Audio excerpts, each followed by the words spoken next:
প্রায় ৭ ঘন্টা পর রাজধানীর বনানীর সড়ক অবরোধ তুলে নিলেন বিক্ষুব্ধ শ্রমিকেরা। এর আগে সকালে চেয়ারম্যান বাড়ি এলাকায় লরির চাপায় ২ পোশাক শ্রমিক নিহতের জেরে সড়ক অবরোধ করে বিক্ষোভ করেন পোশাক শ্রমিকরা। এতে বন্ধ হয়ে যায় বনানী এবং আশপাশের সড়কের যান চলাচল। এর প্রভাব পুরো রাজধানী জুড়ে তৈরি হয় তীব্র যানজট। পুলিশ জানায় সকাল ৬টার দিকে রাস্তা পারাপারের সময় লরির চাপায় ২ শ্রমিকের মৃত্যু হয়। এরপর থেকে বিক্ষুব্ধ সহকর্মীরা সড়ক অবরোধ করে রাখেন। এতে যান চলাচল বন্ধ হওয়ায় রামপুরা, হাতিরঝিল, বনানী, মহাখালী ও গুলশান এলাকায় তীব্র যানজট দেখা দেয়। এছাড়া মহাখালী ও বনানীতে ঢাকা এলিভেটেড এক্সপ্রেসওয়েতে আটকে থাকে যানবাহন। স্থবির সড়কে ঘণ্টার পর ঘণ্টা তীব্র ভোগান্তিতে পড়েন রাজধানীবাসী। অনেকে পায়ে হেঁটে কর্মস্থলে পৌঁছান। মেডিকেল সিরিয়াল দেওয়া এনো জামু এখন ডাক্তার যে পাই কিনা সন্দেহ এই মাত্র তার খালি কো অ্যাক্সিডেন্ট এই বহা পর্যন্তই শেষ। অনেক গাড়ি উপরে দিয়ে গেছে, আমরা আর যাইনি। রাস্তা যেহেতু ব্লক, দেখা গেছে যে অনেকগুলো বাসই কোনো একটা ইউ টার্ন পর্যন্ত এসে তারা আবার ঘুরে ফেলেছে। সকাল ৭টার সময় আপনার রওনা দিছি ধানবনের দিকে, আইসা দেখি যে আপনার জাম, রাস্তা বনানীর জাম। এই ঈদে জামা জুতো অ্যাক্সেসরিজের ডিসকাউন্ট।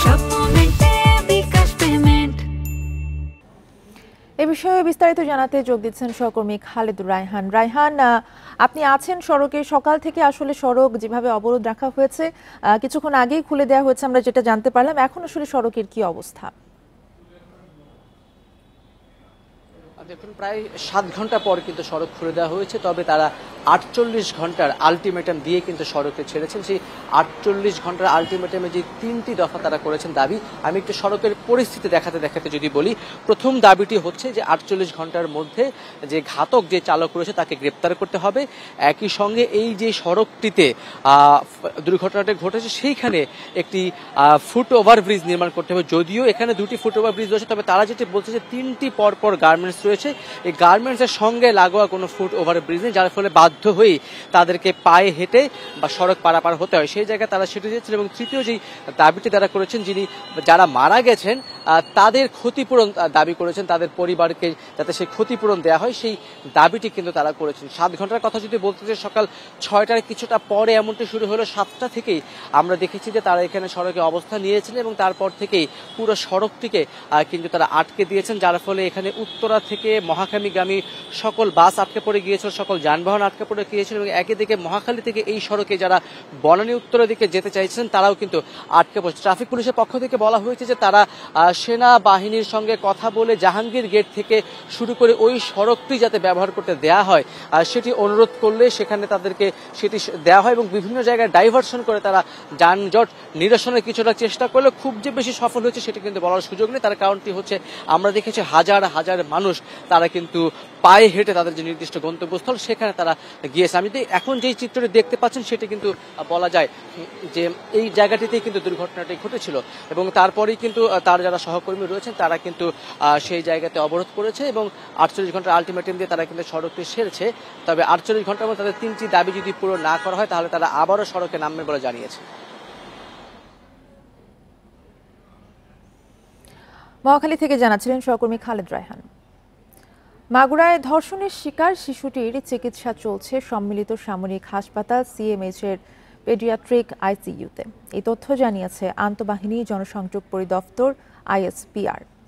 রোববার দিবাগত রাত 1টার দিকে আইএসপিআর থেকে খুদে বার্তা পাঠিয়ে এই তথ্য জানানো হয়। শিশুটিকে নিয়ে সামাজিক যোগাযোগ মাধ্যম ফেসবুকে নানান গুজব ছড়িয়ে পড়তে দেখা যায়। এমনকি তার মৃত্যুর খবর জানিয়ে অনেকেই শোক প্রকাশ করে স্ট্যাটাসও দেন। এরই মধ্যে শিশুটির চিকিৎসা চলছে বলে জানালো আইএসপিআর। এর আগে শনিবার বিকেলে শিশুটিকে ঢাকা মেডিকেলের পেডিয়াট্রিক আইসিইউ থেকে উন্নত চিকিৎসার জন্য সিএমএইচ-এ স্থানান্তর করা হয়।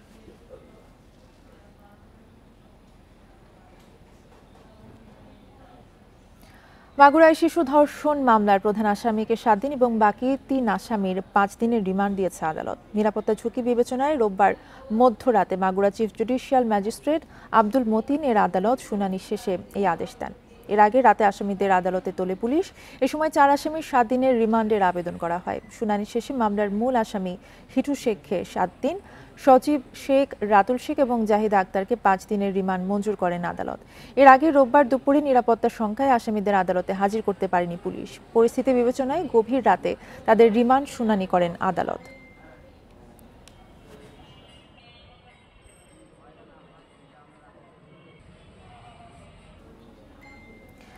এ বিষয়ে আরও জানাতে মাগুরা থেকে আমাদের সাথে সরাসরি যুক্ত হচ্ছেন সহকর্মী হেলাল হোসেন। হেলাল, আইনজীবীরা আসামিদের পাশে না দাঁড়ানোর ঘোষণা দিয়েছেন, সেক্ষেত্রে আসলে শিশু ধর্ষণ মামলার বিচার কাজে কোনো প্রভাব পড়বে কিনা, কি বলছেন আইনজীবীরা?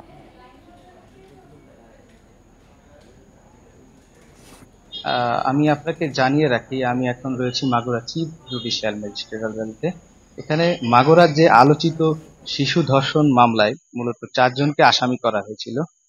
কালকে কিন্তু এই আসামিদের আদালতে আনার কথা থাকলেও নিরাপত্তা ঝুঁকিতে কিন্তু তাদেরকে আদালতে আনতে পারেন নাই, যে এখানকার যে মামলার তদন্তকারী কর্মকর্তা রয়েছেন তিনি আমাকে জানিয়েছিলেন। তারপরেই কিন্তু গভীর রাতে তাদেরকে এই চিফ জুডিশিয়াল ম্যাজিস্ট্রেট আদালতে তাদেরকে হাজির করা হয়।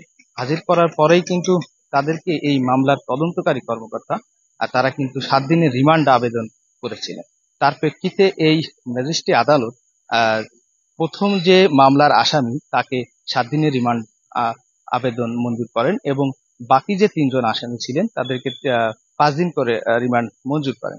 আরেকটি বিষয় আমি জানিয়ে রাখি যে এই মামলার যে প্রধান আসামি নিটু শেখ তিনি কিন্তু 2 দিন আগে ধরা পড়ার কারণে কিন্তু শুক্র শনি আদালত বন্ধ থাকার কারণে কিন্তু মামলায় যে চার্জশিটে সেটি কিন্তু তারা উঠাতে পারেন নাই, যার কারণে কিন্তু একটু বিলম্ব হয়েছে। এই আদালতের মাধ্যমে তার নাম প্রথমেই অন্তর্ভুক্ত করে তারপরে কিন্তু তিনাকেও এই রিমান্ড শুনানির জন্য অন্তর্ভুক্ত করা হয়। তারপর কিন্তু তার 7 দিন রিমান্ড কার্যকর করে আদালত।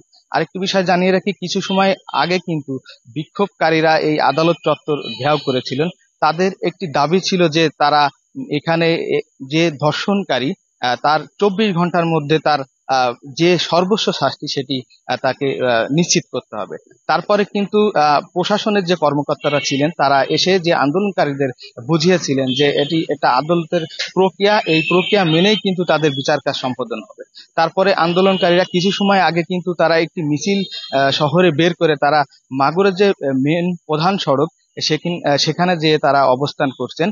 তো সেই অবস্থানের সময় কিন্তু সড়কে যান চলাচল ব্যাহত হয়েছেন বলে আমরা দেখতে পেরেছি। তো মাগুরা থেকে এই ছিল সর্বশেষ পরিস্থিতি যে ধর্ষণ মামলার। হেলাল হোসেন জানাচ্ছিলেন মাগুরা থেকে। নারীর প্রতি সহিংসতা এবং ধর্ষণের প্রতিবাদে দেশের বিভিন্ন স্থানে আজও মানববন্ধন ও বিক্ষোভ হয়েছে। সকালে রাজশাহী বিশ্ববিদ্যালয়ের বিভিন্ন বিভাগের শিক্ষার্থীরা বিক্ষোভ মিছিল বের করেন। মিছিল নিয়ে প্যারিস রোডে অবস্থান নেন তারা। সেখানে বিক্ষোভ শেষে রাজশাহী ঢাকা মহাসড়ক অবরোধ করেন শিক্ষার্থীরা। রাজবাড়ীর পৌর মিলেনিয়াম মার্কেটের সামনে মানববন্ধন করেছেন এলাকাবাসী। লক্ষ্মীপুরে প্রেস ক্লাবের সামনে ঘণ্টাব্যাপী বিক্ষোভ সমাবেশ এবং মানববন্ধন করেন মহিলা দলের নেতাকর্মীরা।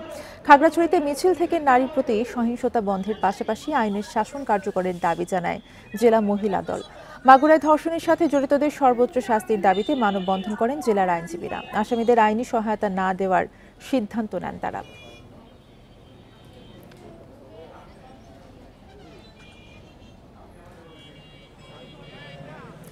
বিচারহীনতার সংস্কৃতি থেকে বের হতে না পারলে ধর্ষণের মতো অপরাধের বিস্তার রোধ সম্ভব নয় বলে মনে করছেন বিশ্লেষকরা। মানবাধিকার সংস্থার তথ্য মতে গত 5 বছরে 6,305 নারী ধর্ষণের শিকার। আশঙ্কার বিষয়, এদের 3,471 জনের বয়স 18 বছরের নিচে, যা মোট ঘটনার 55% বেশি। অপবাদ সহ্য করতে না পেরে অনেকেই বেছে নেন আত্মহত্যার পথ। বিচারহীনতার সংস্কৃতি কুরে কুরে খাচ্ছে মনুষ্যত্ব। নারী কখনো বাইরে, কখনো ঘরে কর্মস্থলে, আবার কখনো নিজ পরিবার ও আত্মীয় স্বজনেরই লোলুপ দৃষ্টির শিকার। কুৎসিত থাবায় পাল্টে যাচ্ছে পুরো জীবনটাই। মাগুরায় বোনের বাড়িতে 8 বছরের শিশু ধর্ষণে তোলপাড় গোটা দেশ। ঘৃণা আর রক্তক্ষরণে ক্ষুব্ধ গোটা জাতি। প্রতিবাদে সোচ্চার সর্বস্তরের মানুষ। হিউম্যান রাইটস সাপোর্ট সোসাইটির তথ্য মতে 2020 থেকে 2024 সাল পর্যন্ত 5 বছরে 1079 জন নারী ও শিশু গণধর্ষণের শিকার। ধর্ষণের পর হত্যা 207 জনকে, এর মধ্যে শিশু 118 জন। ধর্ষণের শিকার 50 নারী ও শিশু বেছে নেয় আত্মহত্যার পথ। 1089 জন গণধর্ষণের শিকার হয়েছে, অর্থাৎ প্রতি 5 জনের একজন নারী ও কন্যা শিশু গণধর্ষণের শিকার হচ্ছে। অধিকাংশ ঘটনায় ঘটছে তাদের পরিবার, তারপর হচ্ছে প্রতিবেশী, আত্মীয়-স্বজন এবং নিকটাত্মীয়দের মধ্যে। ধর্ষণের শিকার নারী বা শিশুকেই হচ্ছে সামাজিকভাবে তাকে অনেকটা হেয় প্রতিপন্ন করা হয়, তাকে বয়কট করা হয় বা তার উপরে কলঙ্ক লেপন করা হয়। বিশৃঙ্খল সমাজের অরাজকতায় অপরাধের দায় মুক্তি বাড়ছে। আইন প্রয়োগকারী সংস্থার ব্যর্থতা, সমঝোতা ও জবাবদিহির অভাব অপরাধীদের ক্ষমতায়ন করছে বলে মনে করেন বিশেষজ্ঞরা। বিচারহীনতা এবং বিচার না দেওয়ার সংস্কৃতি, বিচার না পাওয়ার সংস্কৃতি, এটি প্রভাবিত করেছে বিচার না দেওয়ার সংস্কৃতিতে। তারা জেনেই যাচ্ছে যে এই ধরনের ঘটনা করা যায় এবং এই ধরনের ঘটনা ঘটলে আসলে কোনো ধরনের পারিবারিক ভাবে, সামাজিক ভাবে বা রাষ্ট্রীয় ভাবে কোনো ধরনের বিচারের মোকাবেলা তাদের করতে হচ্ছে না। দেখা যাচ্ছে আমাদের ধর্ষণ মামলাগুলোর রায় কিন্তু 7%-এর নিচে। সরকারকে আইনের কঠোর প্রয়োগ, লিঙ্গভিত্তিক সহিংসতায় দ্রুত আইনি ব্যবস্থা, নারীর প্রতি সহিংসতার সব ঘটনার সুষ্ঠু তদন্ত ও দ্রুত বিচারের পাশাপাশি নাগরিক সমাজকে জেগে ওঠায় গুরুত্ব বিশিষ্টজনদের। রেজওয়ানুল হক, ইন্ডিপেন্ডেন্ট নিউজ, ঢাকা। ত্রয়োদশ সংসদ নির্বাচনকে সামনে রেখে নতুন রাজনৈতিক দলের নিবন্ধনের জন্য আবেদন চেয়ে গণবিজ্ঞপ্তি প্রকাশ করেছে নির্বাচন কমিশন। আগামী 20 এপ্রিল পর্যন্ত দল নিবন্ধনের জন্য কমিশনে আবেদন করা যাবে। দুপুরে নির্বাচন কমিশন সূত্রে এই তথ্য জানা গেছে। ডিসেম্বরে জাতীয় নির্বাচন আয়োজনের লক্ষ্য রেখে দল নিবন্ধনের প্রক্রিয়া শুরু করেছে কমিশন। বিদ্যমান আইনেই দলগুলোকে আবেদন করতে হবে। গত বছর আগস্টে ছাত্র জনতার আন্দোলনে আওয়ামী লীগ সরকারের পতনের পর এবি পার্টি, নুরুল হক নূরের গণ অধিকার পরিষদ, মাহমুদুর রহমান মান্নার নাগরিক ঐক্য এবং গণসংহতি আন্দোলনকে নিবন্ধন দিয়েছে নির্বাচন কমিশন। নতুন দলের আবেদন নেয়ার পর তা যাচাই বাছাই করতে 3 থেকে 4 মাস সময় লাগে। সেই হিসেবে আগস্টের মধ্যে নিবন্ধনের প্রক্রিয়া শেষ করতে চায় বর্তমান কমিশন।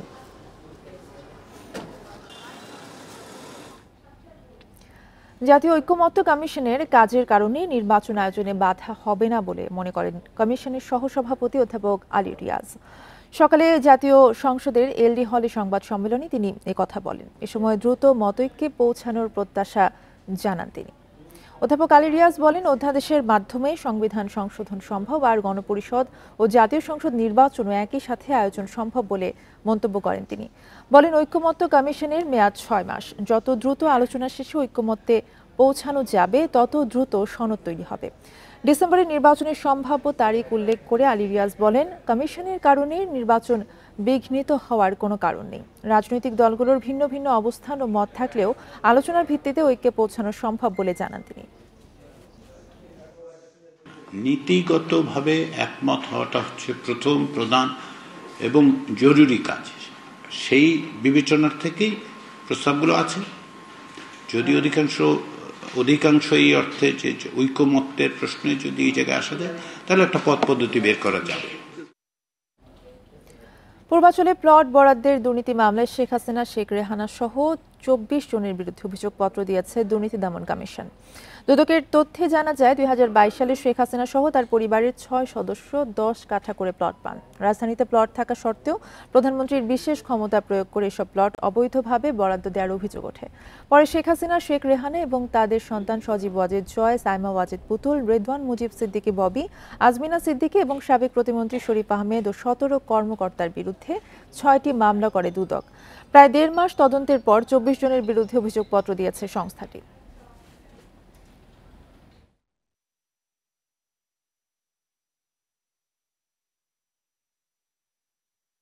রমজানে আইন শৃঙ্খলা নিয়ন্ত্রণে রাজধানীর গুরুত্বপূর্ণ পয়েন্টে প্রায় শতাধিক তল্লাশি চৌকি বসানো হয়েছে, জানিয়েছেন স্বরাষ্ট্র উপদেষ্টা জাহাঙ্গীর আলম চৌধুরী।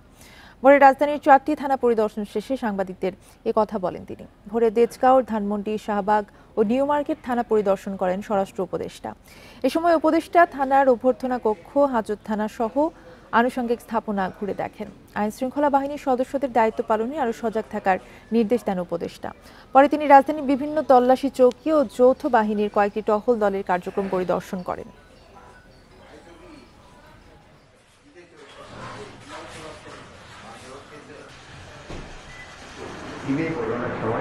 ডিউটিতে যেন ঘুমে না পড়ে এবং এই সকালের দিকে চিন্তাগুলি কিন্তু একটু বেশি থাকে। এরা যেন সবসময় ভিজিলেন্ট থাকে এবং তাদের একটু ওয়েলফেয়ার সম্বন্ধে একটু জানা, তাদের সেরিটি ঠিকমতো খাওয়া হচ্ছে কিনা, সেরি খাওয়া হচ্ছে। আশুলিয়ায় স্বর্ণের দোকানে ডাকাতি এবং স্বর্ণ ব্যবসায়ী নিহতের ঘটনায় এখনও কোনো মামলা হয়নি। এ ঘটনায় কাউকে গ্রেপ্তার করতে পারেনি পুলিশ। উদ্ধার হওয়া খোয়া যাওয়া স্বর্ণেও। রোববার রাতে নয়ারহাট বাজারে ককটেল বিস্ফোরণ ঘটিয়ে স্বর্ণালংকার এবং নগদ অর্থ লুট করে ডাকাতেরা। এ সময় দোকান মালিক দিলীপ দাসকে কুপিয়ে জখম করা হয়, পরে হাসপাতালে মৃত্যু হয় তার। প্রতিদিনের মতো রোববার রাত ৯টার দিকে স্বর্ণের দোকান বন্ধ করছিলেন ব্যবসায়ী দিলীপ দাস ও তার স্ত্রী। এই সময় একদল ডাকাত ককটেল বিস্ফোরণ ঘটিয়ে দিলীপ স্বর্ণালয়ে হামলা চালায়। স্বর্ণের ব্যাগ ছিনিয়ে নেওয়ার সময় বাধা দিলে দিলীপ দাসকে কুপিয়ে একটি প্রাইভেট কারে পালিয়ে যায় ডাকাতরা। গুরুতর আহত দিলীপকে এনাম মেডিকেল হাসপাতালে নেয়ার পর চিকিৎসাধীন অবস্থায় মারা যান তিনি। শাটারের মুখে তালা দিতেছে, তাহলে চারজন ওদিক থেকে দৌড় দিয়ে আসিয়ে একটা বম মারছে। দোকান থেকে বাইরেছে, বাইরের পরে ওনার মনে হাতে ব্যাগ কাছিল, এটা নিয়ে টান দিছে, দেয় না দেখে ওনারে মনে করেন বুকের মধ্যে আঘাত। ধারালো অস্ত্রের আঘাতে অতিরিক্ত রক্তক্ষরণে মৃত্যু হয়েছে দিলীপ দাসের, জানান চিকিৎসক।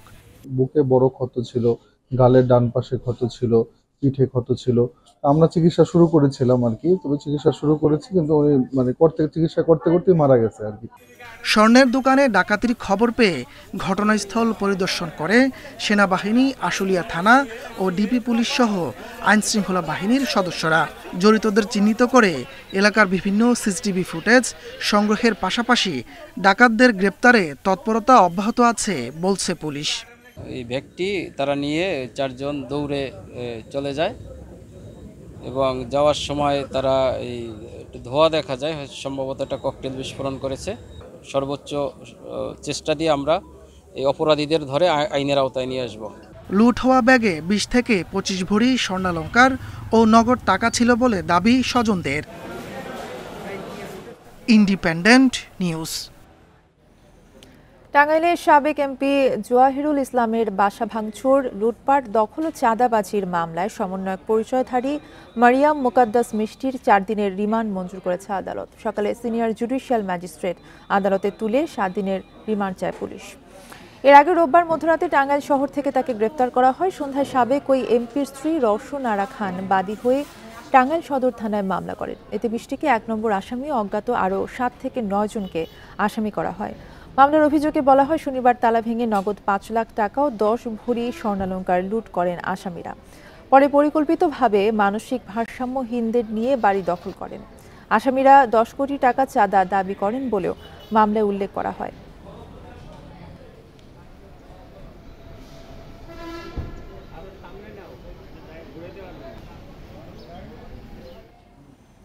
রমনা থানা বিএনপির সভাপতি ও সিটি কর্পোরেশনের সাবেক কমিশনার চৌধুরী আলমকে গুমের অভিযোগে ১৮ জনকে আসামি করে আন্তর্জাতিক অপরাধ ট্রাইব্যুনালে অভিযোগ দিয়েছে তার পরিবার। আসামিদের মধ্যে আওয়ামী লীগ নেতা মোফাজ্জল হোসেন চৌধুরী মায়া, সাবেক সেনা কর্মকর্তা জিয়াউল আহসান রয়েছেন।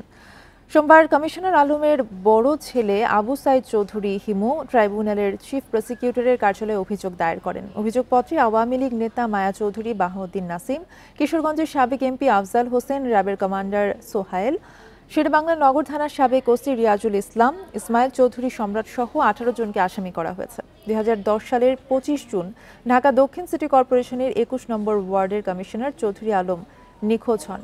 সে সময় তার পরিবার শেরেবাংলা নগর থানায় অপহরণের মামলা করে। ২০১০ সালের ২৫ জুন ইন্দিরা রোড কালিন্দী অ্যাপার্টমেন্টের সামনে থেকে তাকে নিখোঁজের পর আজ অবধি গুম অবস্থায় আছেন। আমি সরকার পরিবর্তনের সাথে সাথে বর্তমান পরিবর্তিত পরিস্থিতিতে তার সুবিচার কামনা করতেছি। লক্ষ্মীপুরে বৈষম্য বিরোধী আন্দোলনে নিহত ১৬ জনের পরিবার বলছে, একদিকে সহায়তা বঞ্চিত, অন্যদিকে নিরাপত্তাহীনতায় দিন কাটছে তাদের। স্বজনরা জানান, সরকারি সহায়তা মিললেও তা খুবই সামান্য।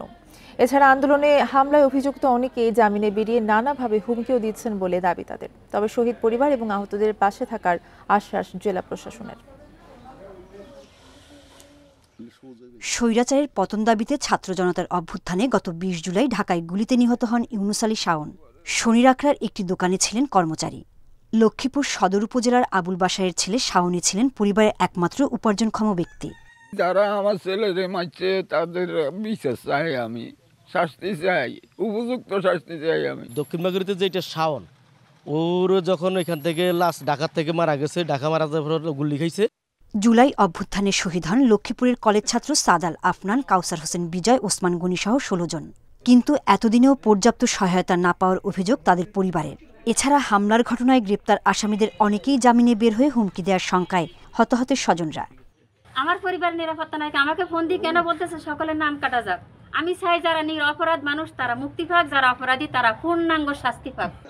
যদিও নিরাপত্তা ও অন্যান্য সহায়তা দিয়ে শহীদ পরিবারের পাশে থাকার আশ্বাস জেলা প্রশাসনের। আপনারা কোনো নিরাপত্তাজনিত উদ্বেগ প্রকাশ করেন, সঙ্গে সঙ্গে আপনারা পুলিশ বিভাগকে জানাবেন, এসপি মহোদয় আছেন, আমি আছি, আমাদেরকে জানাবেন, আমরা সর্বোচ্চ প্রস্তুতি গ্রহণ করব। লক্ষ্মীপুরে আন্দোলনে সাবেক যুবলীগ নেতা একেএম সালাউদ্দিন টিপুর বিরুদ্ধে ৪ জনকে গুলি করে হত্যার অভিযোগ রয়েছে। এছাড়া ১২ জন নিহত হন ঢাকায়। Independent news. ময়মনসিংহের ফুলপুরে ট্রাকের ধাক্কায় অটোরিকশার ৩ যাত্রী নিহত হয়েছেন। এই ঘটনায় আহত হয়েছেন আরও ২ জন। সকাল ৯:৩০টার দিকে ফুলপুর শেরপুর সড়কের বাইটকান্দির চওড়া বাড়ি এলাকায় এই দুর্ঘটনা ঘটে। স্থানীয়রা জানায় যাত্রীবাহী সিএনজিটি শেরপুরের দিকে যাচ্ছিল। বাইটকান্দির চওড়া বাড়ি এলাকায় পৌঁছলে উল্টো দিক থেকে আসা ট্রাকের সাথে অটোরিকশার সংঘর্ষ হয়। এতে ঘটনাস্থলেই ৩ যাত্রী নিহত হন। আহতদের উদ্ধার করে ফুলপুর উপজেলা স্বাস্থ্য কমপ্লেক্সে পাঠানো হয়।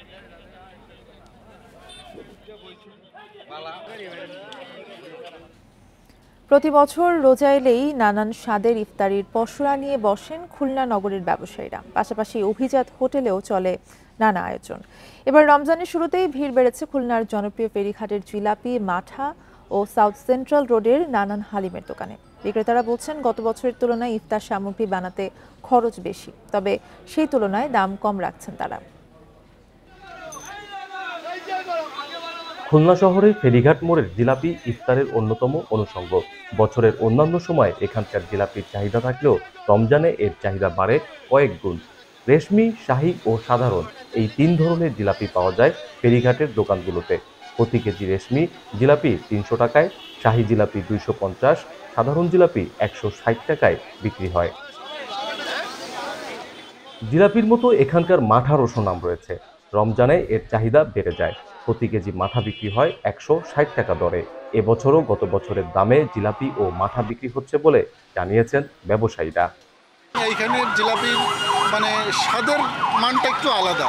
লোকটা নিজে হাতে তৈরি করে, দেখতে ভালো লাগে, খাইতে সুস্বাদু, সেই হিসেবে নেওয়া। দোকান ৫০ বছর আমাদের দাদা করছে, আমার বাবা করছে, এখন আমরা করতেছি। এদিকে সাউথ সেন্ট্রাল রোডের নানার হালিমের জনপ্রিয়তা খুব বেশি। ১৯৯৩ সাল থেকে শুধুমাত্র রমজান মাসে হালিম বিক্রি করেন নানা হযরত আলী। ২০০ টাকা থেকে শুরু করে ১৪০০ টাকা পর্যন্ত বিক্রি হয় এই হালিম। প্রতিদিন গড়ে ৫ ডেক হালিম বিক্রি করেন তিনি। অন্যান্য জায়গার থেকে তুলনামূলক এখানের হালিমটা মান ভালো। গত বছরের যে দাম ছিল সেই দামে বেচতেছি, বাটি রেট মালের দাম এবার খুব বেশি।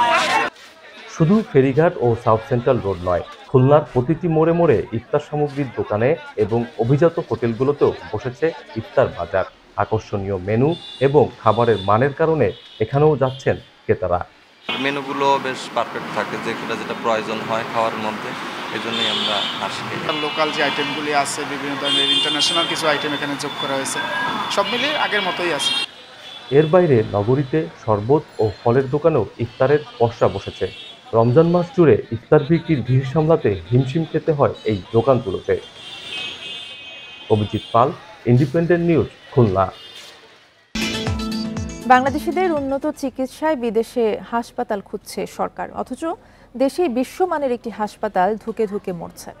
আওয়ামী লীগ সরকারের পর অন্তর্বর্তী সরকারের ৭ মাসেও আলোর মুখ দেখেনি সুপার স্পেশালাইজড হাসপাতাল।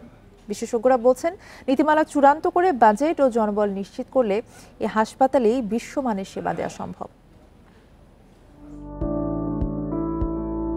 সিঙ্গাপুরের একটি হাসপাতালের আদলে শাহবাগে বানানো হয় সুপার স্পেশালাইজড হাসপাতাল।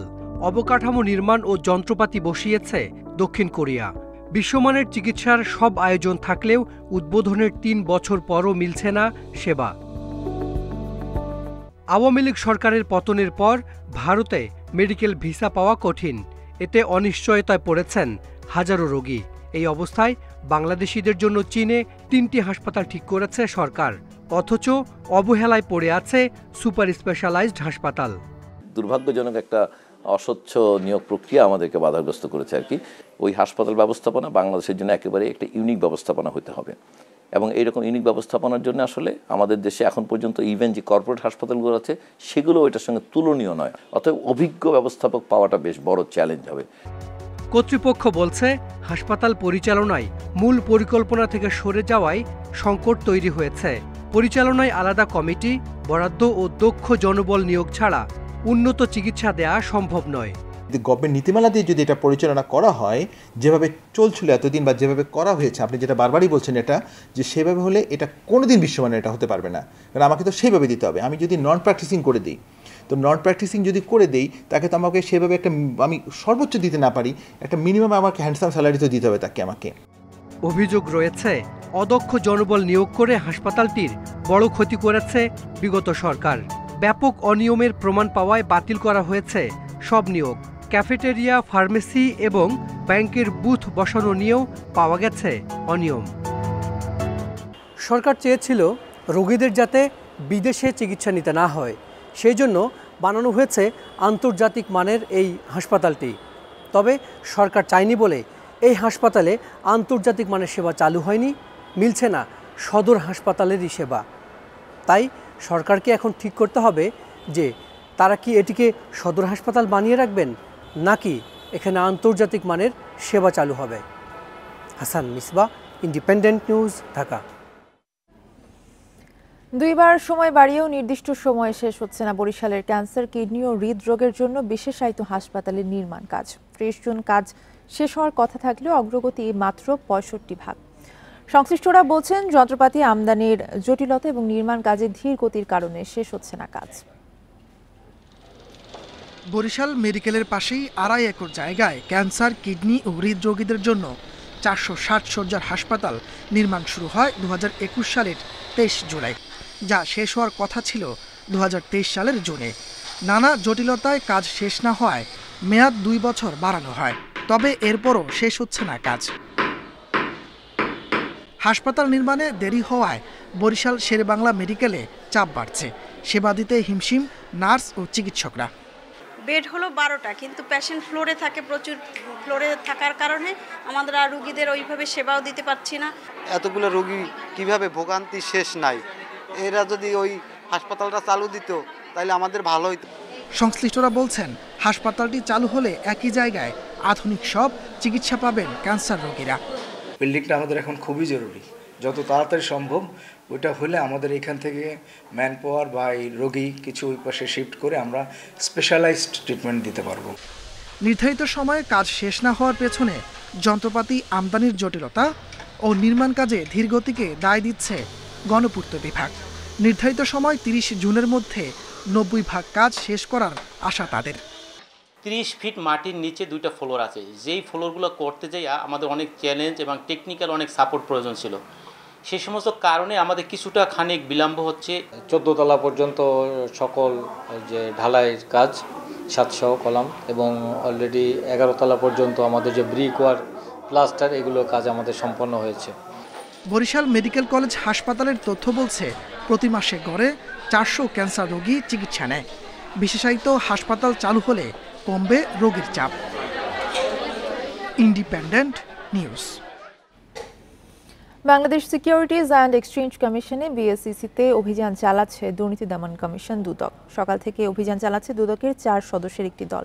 প্রথমে বিএসইসি চেয়ারম্যান খন্দকার রাশেদ মাকসুদের সাথে কথা বলেন দুদকের প্রতিনিধিরা। এরপর বিএসইসির সার্ভেলেন্স রুম পরিদর্শন করেন তারা, কথা বলেন বিভাগের কর্মকর্তাদের সাথে। বিভিন্ন ক্ষেত্রে অনিয়ম ও দুর্নীতির অভিযোগের অনুসন্ধানে দুদকের টিম পুঁজিবাজার নিয়ন্ত্রক সংস্থায় যায়। এর আগে 2 মার্চ দুদকের একটি টিম বিএসইসিতে অভিযান চালায়। সে সময় তারা বিএসইসি থেকে আইপিও অনুমোদন বিষয়ক নথি, কোম্পানির দাখিল করা প্রসপেক্টাস, নিরীক্ষা রিপোর্ট এবং অন্যান্য প্রয়োজনীয় নথি পর্যালোচনা করে। এই ছিল বিরতিহীন সংবাদ দুপুরের সাথে থাকার ধন্যবাদ সবাইকে।